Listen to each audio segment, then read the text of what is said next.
So in my previous vlog, I told you guys that I was going to be doing a vlog for each press conference. Microsoft, Sony, and Nintendo. I've already done Microsoft's, I've already uploaded it. So this one exclusively is all about Sony's press conference at E3 and everything that they talked about and went over and all the stuff that they showed off. So let's get started.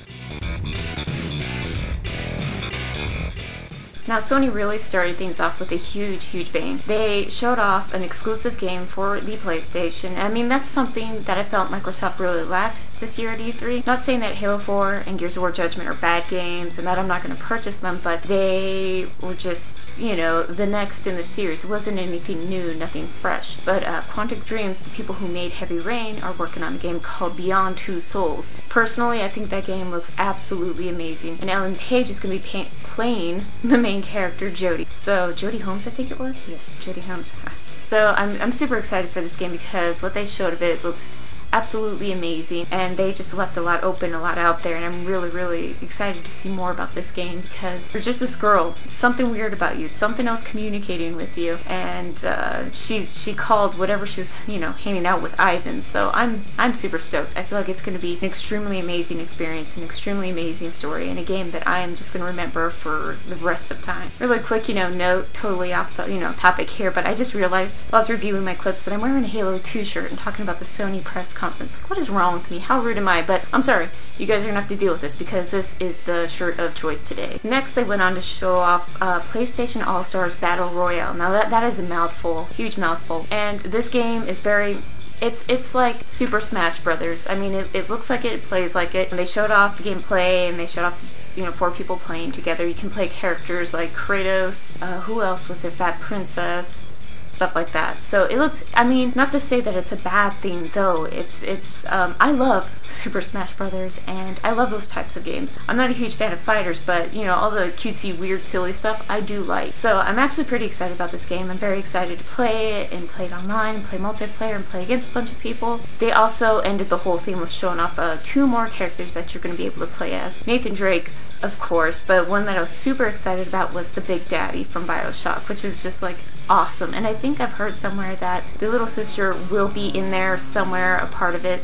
There's an airplane, sorry. So I am actually very excited for this, and it seems that you're going to be able to play it on the PlayStation 3 and the PS Vita. They're making it so you can like play the game on the PS Vita, save it, stop what you're doing, and then get on your PlayStation 3 later on the day and pick up right where you left off, or vice versa. And it really seems like they're trying to bring their PS Vita and just like bring it to really good use. And I think there are going to be a lot more games, but I think the first one that they're going to be working with is Little Big Planet, where you're going to be able to use your PS Vita as a controller and actually kind of use it to really make the game 10 times more interesting, kind of like how the Wii U tablet works with the Wii U console, kind of like how your phones and your tablets and your laptops and stuff like that are going to work with the whole smart glass theme with Microsoft. So everyone seems to be getting into this whole scheme of things, and it's really exciting because this is something that I can get behind. Like, I'm sorry, like the Move and the Kinect, it was just like, okay, you know, whatever, but this is pretty neat and I'm really excited for. So they're definitely pushing the PS Vita to be more of a controller that you can interact with and kind of make the experience of the game much better. They also went over PlayStation Plus and how they're going to be, you know, adding on to it, making it better, making it bigger, making it more awesome. For anybody who is a PlayStation Plus or already a member, I think it was like the other day, they went ahead and added on a ton of very awesome games to the network. So like the PlayStation Plus users get these very awesome games for free, and this is why I like PlayStation Plus, and I am going to be doing a video over PlayStation Plus and a lot of the advantages and disadvantages of it, because PlayStation Plus is a very neat service, but they released games like Saints Row 2, Infamous 2, Little Big Planet 2 for free to PlayStation Plus users. And I mean, if you pay the whole $50 right then and there for a year of service, that's just $5 a month to have access to these awesome games. Or you can pay the $17.95, I think it was, for 3 months, which in a whole year you could be paying $12 more, but that is very cool. Very exciting.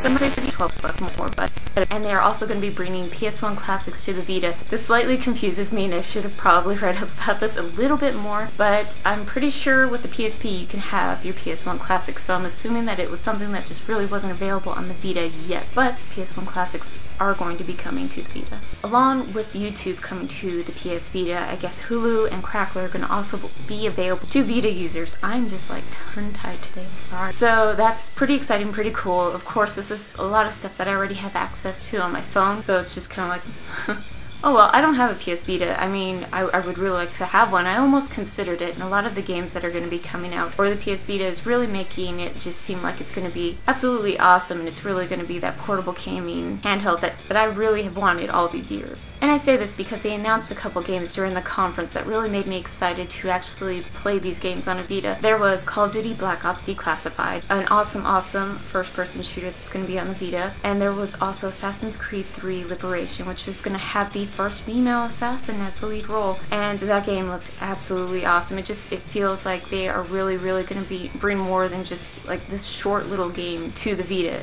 And it just seems like that was always the theme for handhelds, was just these quick, short little pickup games. But I feel like they're going to be bringing on some just like full-on awesome games for the Vita. Also, concerning Assassin's Creed Liberation, there's going to be a bundle that they're going to be releasing.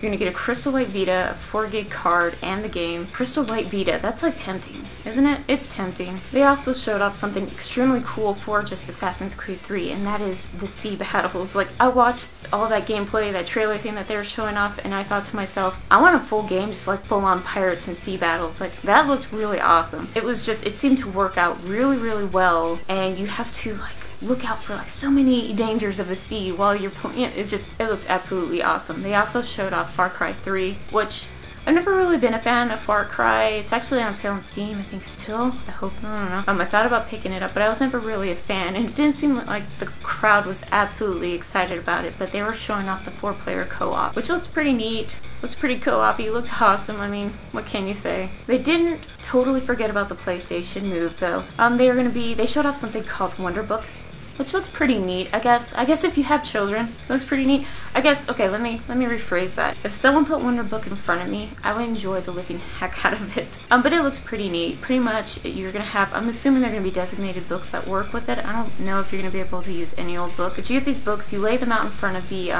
little camera for your PlayStation Move, and you use the Move controller and you just interact with this book. And the one thing that they showed off was the Book of Spells, which it involves the Harry Potter world, and the author worked directly with it, I think is what they were saying. But it looked really neat when they were showing it off. It looks kind of glitchy still, but I feel like I would enjoy that intensely if someone was like, here, you have to play this right now, and I would be like, okay, and I would sit there like a 5-year-old and giggle. They went over something called PlayStation Suite, which I think by the end of the conference they were calling it PlayStation Mobile, like that was going to be its official name. But it's going to be just like PlayStation games made for like Sony phones and stuff like that. Android phones exclusively at this point in time, but I guess HTC is going to be some of the first phones outside of Sony. They're going to be able to utilize this service, and there are plenty of developers, I guess, developing games for PlayStation Mobile. So that seems really awesome, because I mean, it's not only just the PS3 and the PS Vita anymore, it's also going to be your mobile phone where you're going to be able to access games through PlayStation Mobile. They also showed off God of War Ascension, a little gameplay trailer type thing. It looked as bloody as ever. It looked like God of War, and there was some little awesome theme where like this, you stood in this green light and like it kind of turned back time, and Kratos was able to work with the environment as it was before it had just completely been demolished. But it just seems as bloody, as head-ripping off awesome as every other God of War before it. So I'm definitely excited to play the game. Not exactly sure it's going to be like a first day, I'm going to buy that right now. Probably something that I'm just going to pick up later. Maybe rent so I can play it right from the get-go. And they also showed off, like right at the end, The Last of Us. So excited for that game. Of course, it's a new and original idea. Everyone thinks it's going to be like the zombie theme, but it's more, I guess, like this plant mind-controlling weird thing, which actually really does kind of exist with this weird plant, spore, ant thing, and God only knows where. I read an article on it. It was really weird. The game looked, it had some like puzzle elements where you need to kind of figure out how to get where you need to go. And then the combat system looked absolutely awesome, gory, it was beautiful. Blew the guy's head off with a shotgun at the end. So the game looks absolutely fantastic and I cannot wait to play it. So there you have it. Everything that was gone over during the Sony press conference at E3. What games are you excited for that Sony went over during the press conference? Are you excited about how they're going to be using the Vita and integrating it more to be used as a controller with certain games, and how maybe just eventually be something that you can do with like almost every game? Are you like excited for the Wonder Book? And like there's just so much that they went over, and they seem to be getting a lot of just really neat exclusives compared to Microsoft, which is going to be putting out a lot of awesome sequels, additions to the series and stuff like that. So what is everyone's thoughts? Go ahead, go down in the comments and let me know what you thought about Sony's press conference. Also, if you are new here and you're not subscribed, you really should subscribe. I added an ED. Oh my god, I can't talk. Wow, this is bad. Anyways, if you like this video, go ahead and like it or favorite it if you want to. And I will see everybody on the next video, which we're going to be going over Nintendo's press conference.